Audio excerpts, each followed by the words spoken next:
Hey, it's your boy Don, but you may know me as Daddy White here on the Sweet Podcast. Daddy White. When I roll off the mic, I'm danger. Harder, Daddy! And I'm head of press and media relations for the North Texas Bulls, and this is what the suck. The Bulls got wild on Mother's Day. The Bulls definitely came to play ball. The Mother's Day home game against the Austin Wild was certainly a great experience for players and fans alike, at least if you were rooting for North Texas. The Bulls ended up blowing out the Wild 42-12 when the smoke cleared. The Bulls brought it all: football, family, fun, and prizes. The Mother's Day dance was a great halftime add-on, and one lucky mom even got her bills paid. But these game day antics would only hype up the Fort Worth crowd more for a Bulls victory. North Texas won the coin flip and chose to receive. Number 21 DeMarcus Cooksey ran the ball straight back into enemy territory before being taken down at the 19-yard line. But it didn't take long for this team to throw points up on the board. The Wild racked up plenty of penalties in the first quarter, just furthering along the Bulls' road to an early board control.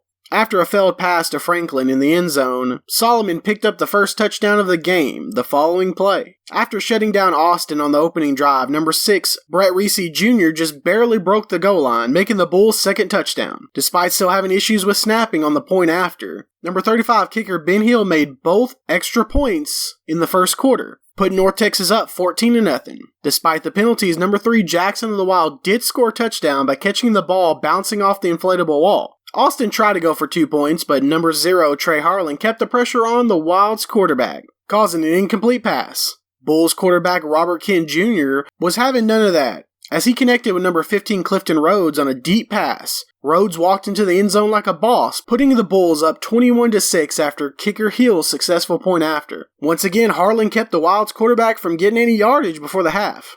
On the Wild's 4th and 10 following another penalty, number 42 Meshach Williams went straight for the quarterback, causing him to toss the ball right into the open arms of number 11 Dale, which proceeded to run it back into the end zone after dancing around Wild players left and right. The kicker missed his first PTA of the afternoon, resulting in a 27-6 Bulls lead going into the half. The second half wasn't much different. Not long into the third quarter, number 22 Travis ran it in for a touchdown on his game day debut with the North Texas Bulls. Even with a failed fake kick, the Bulls took a bigger lead of 33-6. After back-to-back interceptions, first by the Bulls' very own Chris Franklin, then by the Wild, Austin finally answered with some points via quarterback sneak, bringing the score to 33-12.